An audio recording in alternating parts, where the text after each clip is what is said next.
Chapter 3 UI Panels and Tabs. Unity's UI is made up of these window panels. These may be stacked together to suit your needs, at which stage they turn into tabs.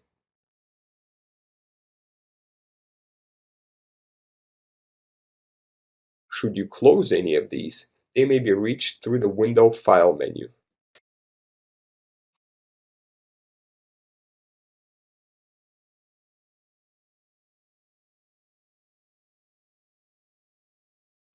I will cover all of them in more detail in the next session, but for now allow me to introduce a few of them. It's virtually impossible to introduce all of them because Unity encourages development of third-party tools through its asset store.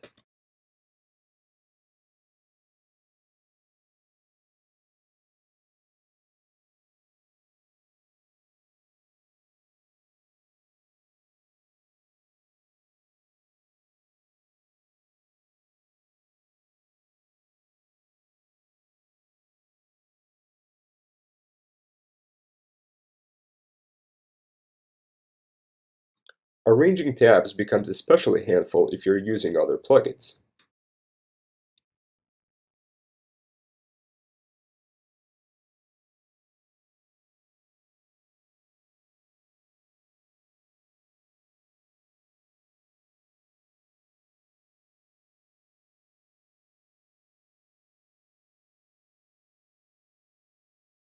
Side note, Unity does not require plugin developers and asset creators to use the asset store.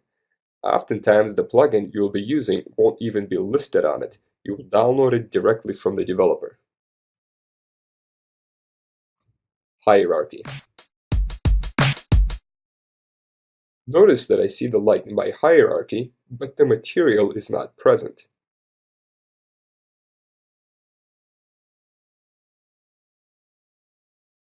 This is because the material is not proprietary to the scene. It can be used even in a different project. The light, however, can only be used within one scene. The hierarchy, then, is the scene. Everything that is within the game will be brought here, either at runtime or before compilation. To put it in another way, everything that will be in a scene will be in the hierarchy. It is highly encouraged to set up a multi-level hierarchy when you're organizing your scenes, so the main or root directory is not cluttered with cruft.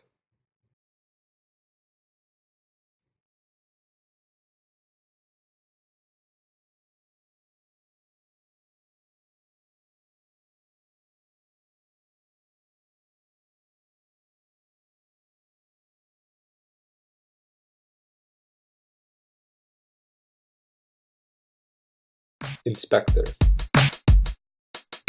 The inspector is the list of properties for each game object. Since all objects within the hierarchy and thus the scene are game objects, all game objects have properties. And since the only thing differentiating game objects from one another are their components, otherwise being completely identical, we will see the properties of their components. If you have a lot of game objects in your scene, it might be hard to constantly pick out the one you need. To lock on a game object through the inspector, press the lock icon.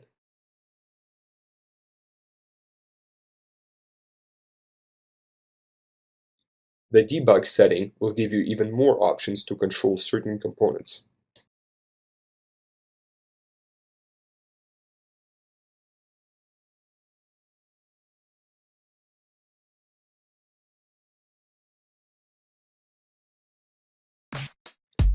Scenes. The Scenes pane gives us a number of view options and visibility toggles. In the Draw Mode drop-down, choosing Textured will show us the materials with their textures visible. Wireframe will show the material with just the wireframe representation. No materials will be shown and no lighting. This might be useful for navigating large scenes in a slower machine. Textured wire is what it sounds like. It combines the textured view with an overlaid wireframe. This might be useful for seeing the overall poly count of your scenes, so it's not too heavy. Rendered paths will show the type of rendering of all game objects with geometry using a color code. Rendering types are outside the scope of what I hope to cover in this course, but at this moment think of them in terms of fidelity levels. Deferred lighting is the highest lighting and shadow quality, then forward rendering, and then vertex lit rendering paths is the lowest level of fidelity. You can specify this globally in the project settings or per camera in the inspector. Light map resolution is a display of the resolution of baked lighting. This might be used in scenes that will be used on a mobile platform that are static. Unity creates another layer of textures on top of your objects, baking in the lighting information. In the Render Mode dropdown, RGB will show you standard object coloring. Alpha will only show you the alpha channel. Overdraw will show your objects as silhouettes.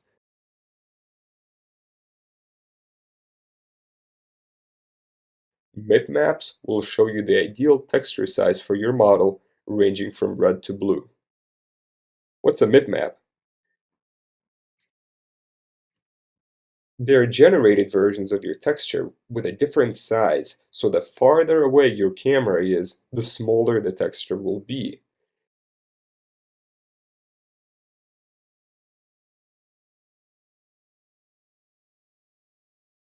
They can take up more memory compared to non-bitmap textures, but they will economize memory consumption overall. Bitmaps are enabled by default and should be used on all textures, except the menu or any non-resizable graphic. The 2D lighting and audio switches will let you turn on 2D mode, which is new to Unity, and toggle lighting and turn off audio. The Gizmos menus are pretty handy for toggling the visibility of the program's visualization graphics. You can toggle their viewing type, such as 3D or 2D, or turn them off. This might be useful if you're making a GUI.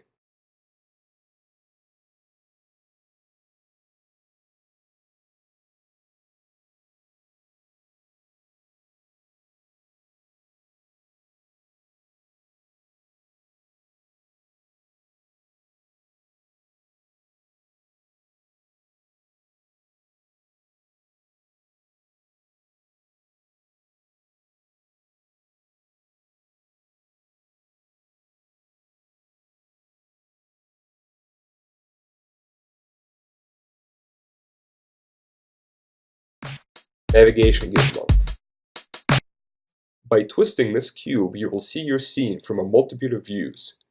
You can do this via the icon or through the drop-down menu. This is obviously useful for level creation so you can get a more architectural orthographic view, but it is also important in things like menu creation.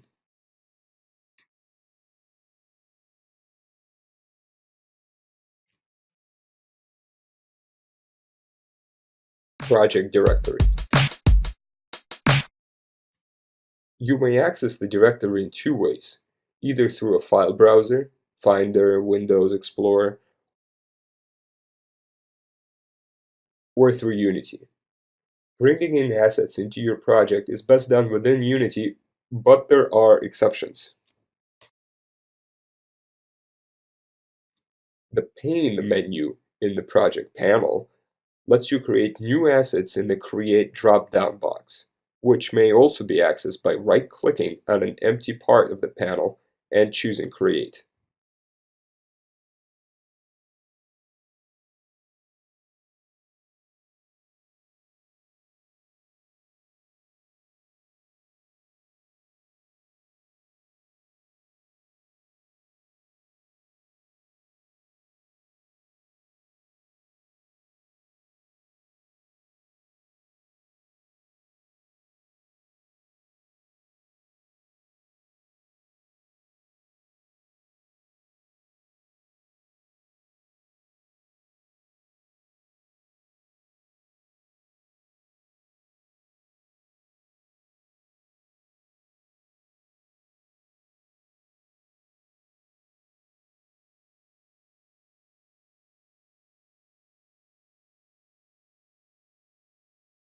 A label is a tag, but only for assets, not game objects.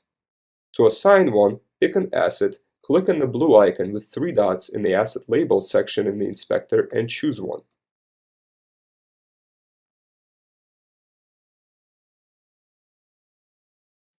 Now that we've assigned a label, we can use it as a filter and even combine it with other filter types. It's a good way to keep your files organized beyond a folder tree structure.